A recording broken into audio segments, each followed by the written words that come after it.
Dr. Vineeta Bal, scientist, a biologist who is affiliated to the National Institute of Immunology. I'm glad I'm here and in Maharashtra and being part of this. Reason why I wanted to say this was I was introduced as I work at the National Institute of Immunology. That is history. About a year ago, I moved to Pune, so I've become a person who lives in Maharashtra. And I used to participate in similar events which happened in Delhi. So being here is a double honor that I feel I also belong to Maharashtra, though I wasn't staying here for 25 years. And being part of the people who think alike gives one strength, which Kanhaiya Kumar was also talking about in the morning. So I would try and focus on what is actually pseudoscience. And for that, possibly while Vivek has actually done some definition of science, I'll begin by defining what I mean by science. And science is actually about scholarship. And this scholarship is an unending process. There is no finality to it. There is no end to it.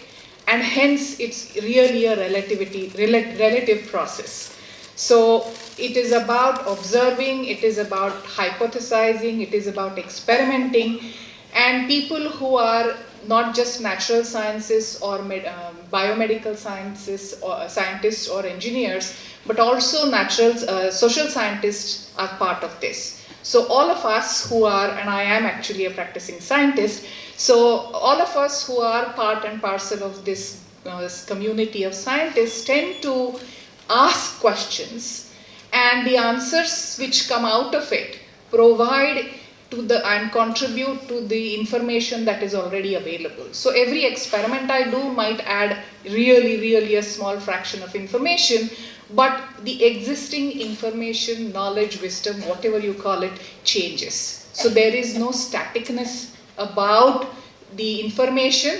And when we are pursuing science, this absence of static state is a hallmark. And that is what we actually look forward to. And there is excitement because you always get something interesting which you can interpret. Sometimes you don't know what this means. And that excitement tends to take us forward. So if I say this about science, what is it that is different between science and pseudoscience? Or one can say, that what will it do to the science that we think of? So if I have to sort of simple-mindedly define what pseudoscience is, it is about efforts which validate prejudices.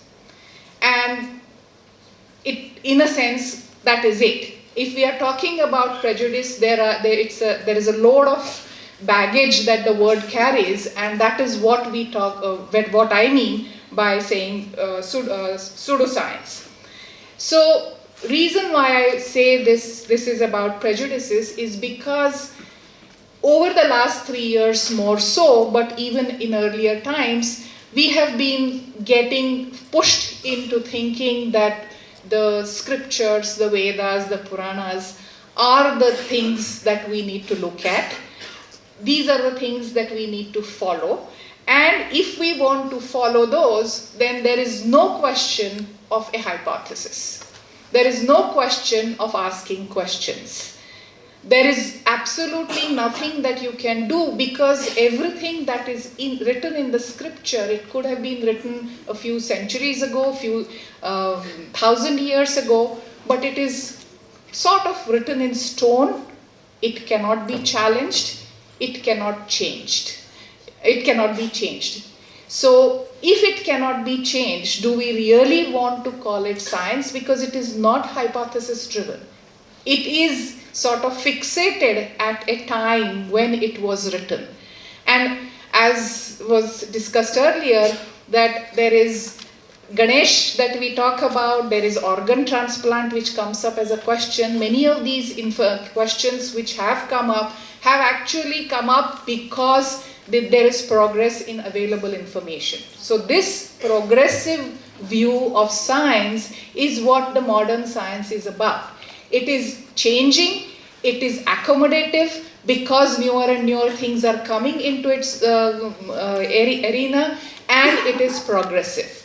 And the reverse of it is pseudoscience. It is static, you cannot challenge it, you cannot do experiments on it, and you have to actually rely on what is written that far back, as if the rest of the world has remained static. So why should science remain static and the rest of the world, our clothes, the way we live, the way we behave or move around, all of this is changing.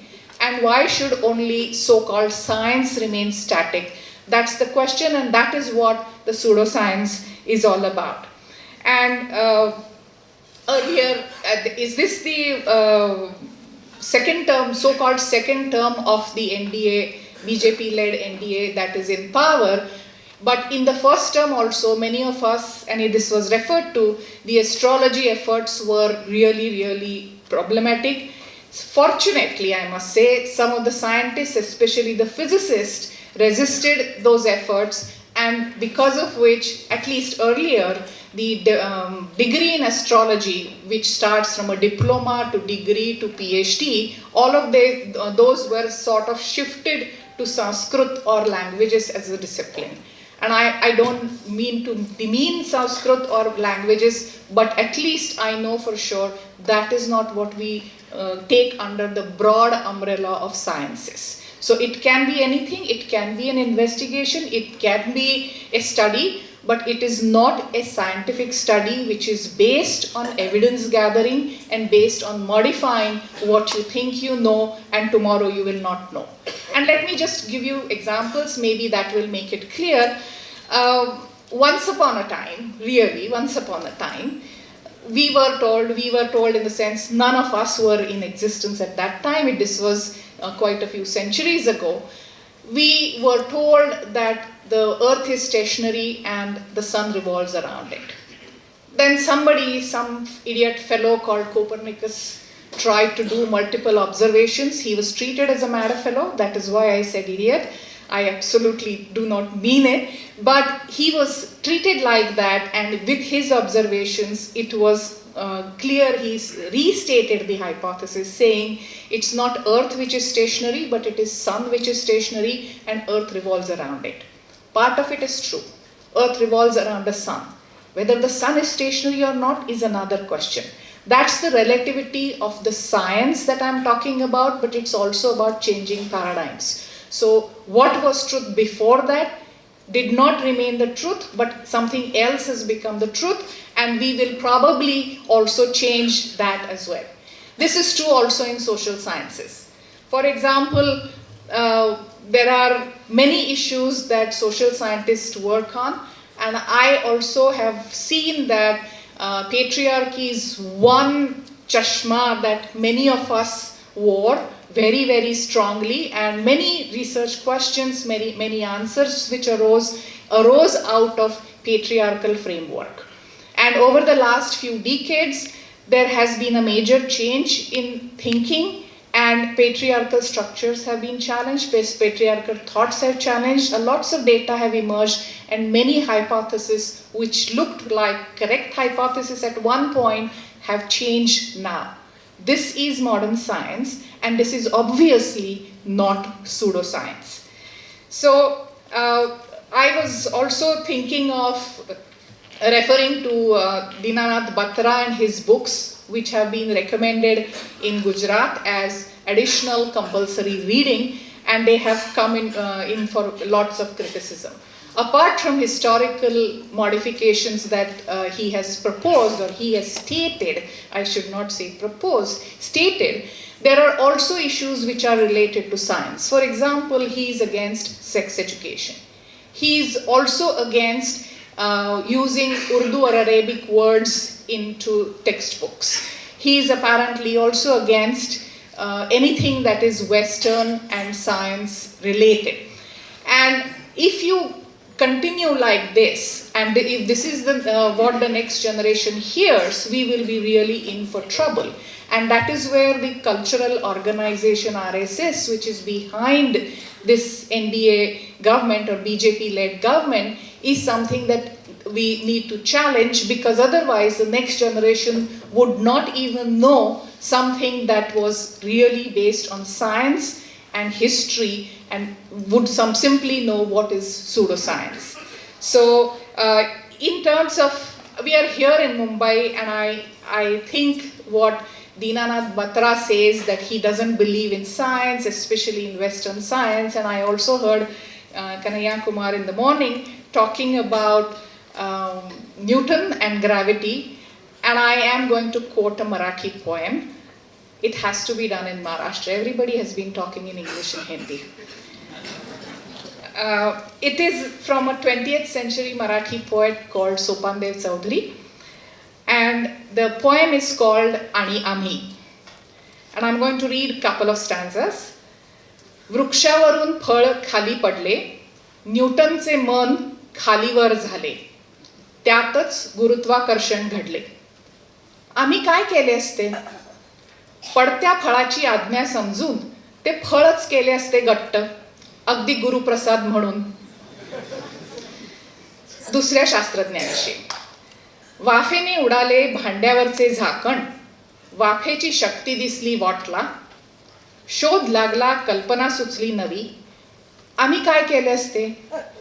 त्या उडालेल्या झाकणाला झासडली असती एक शिवी, तोंडाच्या वाफेची एवढीच शक्ती. शेवटल्या 4 ओळी मी पुन्हा वाचून दाखवते, निराळा अर्थ टू कॅरी दिस फॉरवर्ड. सर्व प्रमुख शोधांचे धनी पाश्चिमात्य विज्ञान योगी, ते यंत्रकार आम्ही दुरुस्तीकार, संशोधक निर्माते सारे तिराईत, आम्ही राहिलो फक्त गिराईक. गरज असेल तर मी त्याचं इंग्लिश करून सांगते, नसेल तर we will move on. Yes? No? This is rough translation, of course. I am not a poet. So I can translate this title as sarcastically and us, exclamatory mark. A fruit fell down from a tree. Newton thought seriously about it, leading to the discovery of gravity. What would we have done? Since the fruit had fallen anyway, we would have eaten it happily, thinking it as a God's gift to us. Steam from boiling water lifted the lid. What saw the power of the steam? New idea, new discovery. What would we have done? We would have irritatedly called names to the rattling lid to let off steam. In addition, there are also examples which I didn't read from Edison and Marconi. And the last lines are, all major discoveries by Western scientists and we just the onlookers. They, the creators, we, the users. Scientists, creators, all are foreigners or outsiders. We simply are the followers, at most the users. So this, in Sopandev's vision, is lack of initiative for curiosity or resultant excitement that comes out of science. We have always been the onlooker. He was moaning about it, and if pseudoscience takes its roots and continues like this for a few years, whatever excitement of science that some of us at least have experienced, even that will go away, which is the worry that I have. And in this context, 2 minutes, okay. In this context, I should mention about something that we did, March for Science. So in August this year, in many cities in India, many of the scientists and students of science, as well as other supporters, actually came to the street to protest because the funding for science, and I'm talking about modern science and not pseudoscience, funding for modern science is decreasing. It is really tightening the purse strings, and there is a problem about regularity of funding as well.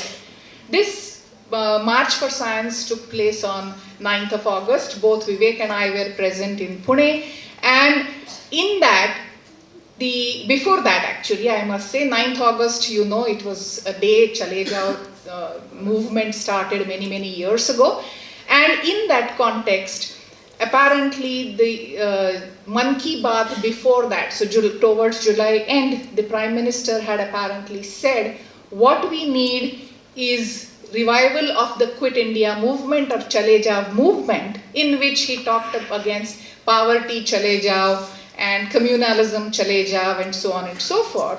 Some of us actually wondered whether it will come to saying science, modern science Chale Jao as well.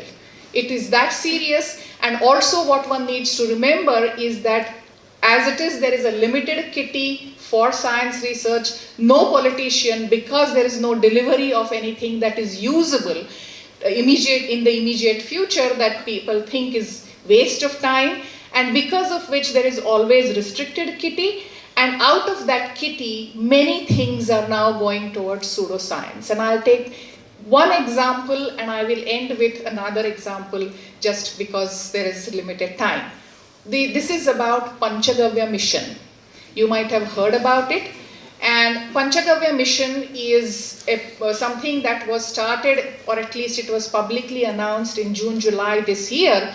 And Panchagavya is cow's excreta, solid and liquid, milk, curd, and if I'm not mistaken, ghee or toop as it is called. These 5 things put together in certain fashion are apparently useful for nutrition, agriculture, health. All of this is given. There is a mission which is called Swaroop, and that is its full form is Scientific Validation of Research on Panchagavya. And the title says validation.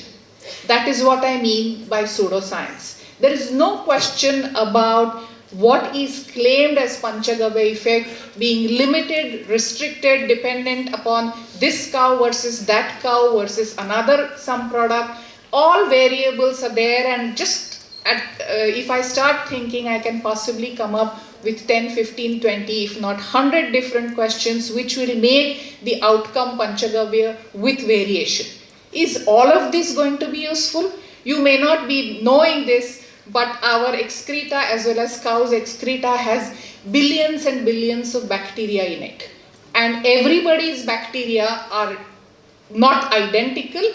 Even all human bacteria are not identical. There is a variation amongst us. So you can imagine what Panchagavya can be. It is going to be a mess. And despite that, we think that's going to be the major cure. And it's only validation of the observations that is expected out of whoever scientists from IIT Delhi are part of it. And there is no curiosity, no excitement, because this is what you have been told. Get the results so that you prove it. That's the point of pseudoscience. I'm going to talk about one bit, and I'm sure many of you will probably be unhappy about it. That's about Ayurveda. I have been talking about scriptures. I don't know how many people realize that Ayurveda has half a word which is Ved. So essentially, if you extend this logic, one would have thought that Ayurveda cannot be challenged because it's a Ved, right? It's a scripture. So what is written, so-called written, you cannot challenge it. Is this what I think? I don't think so. However, what do I think as a practicing scientist? That there are many bits and pieces of information in the Ayur part of it, which is useful.